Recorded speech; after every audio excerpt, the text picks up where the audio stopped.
Howdy, partner. So you want to learn how to make a prime rib on a PitBoss portable tabletop pellet grill? Well, you're in luck. We're going to show you today.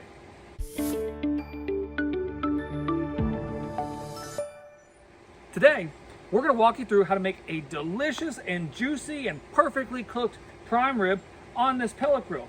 Now, this particular video, we're going to utilize the PitBoss portable tabletop pellet grill, but the same rules apply to pretty much any pellet grill out there. So hopefully this video will be useful for you. If you like it, please take just a second, go to the bottom right, hit the subscribe button. I really appreciate that, subscribers. If you have any questions or comments, put in the comment box as well, and I promise I'll get right back to you. So, what we've done is we basically bought a prime rib. This one's about 5.5 pounds. It's a 2-bone, no big deal. And we're gonna cook that today in just a couple hours. So, in terms of seasoning, we took some whole garlic cloves, we cut incisions into it and stuffed those into it. And you can do that a couple days in advance, let that garlic kind of permeate. Then we put on some rosemary, some butter, salt, and pepper, and just kind of got it ready to go. But this is an easy cut of meat that's really not very difficult. So we set on our smoke setting, and we've been preheating a little bit.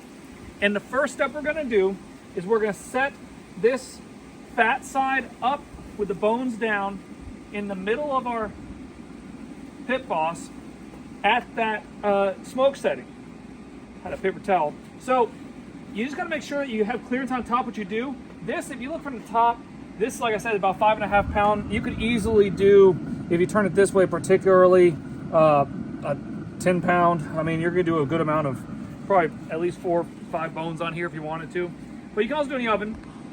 So put on the smoke setting. You can also do about 200. And we're just gonna let it get a nice smoke flavor for about 30 minutes. After it cooks for 30 minutes, we'll come out and check it, insert a meat probe thermometer, and then we're gonna crank it up to probably about 300, 350. So stay tuned, it smells great already, and you'll see the result in just a few minutes. All right, we are 30 minutes into the cook.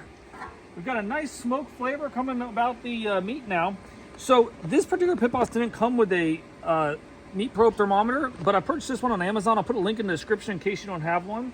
But you can take any old thermometer or remote thermometer. You basically want to put it in the center of the meat.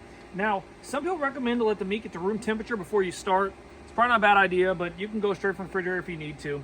So check the internal temperature of the meat. This one's still pretty cold. It's probably sitting about 50 degrees because it came straight from the refrigerator. So we're gonna close that up, and then we're gonna crank this up all the way to 350. Now, if you had more time, you could do 300. We're gonna do 350 and see. We don't want a ton of flare-up, so we'll check it and adjust as necessary.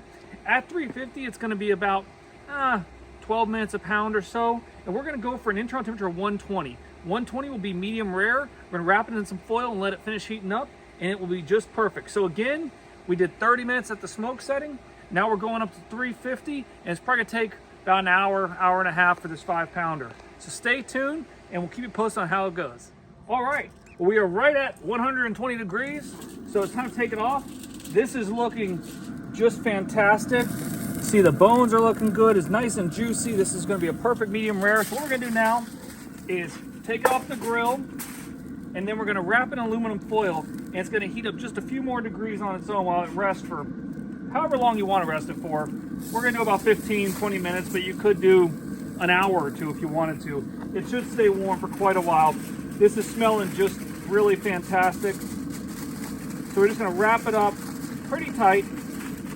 Also, I like to turn my pellet grill all the way up and let it kind of burn off any fat that's there.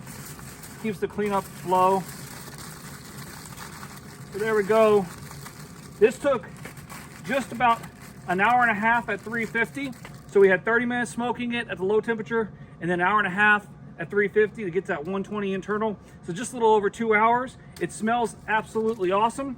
So we're gonna go ahead and let it sit for a few minutes, and then we'll cut into it. Stay tuned. The time has come to cut into it. Take my favorite Oklahoma Joe knife set here, and let's see how we did. It's getting a little dark, and I'll admit, with these cool shades, I probably can't see what temperature we're looking at, so I'll rely on you to tell me how it looks. Go ahead and put it in the comment box.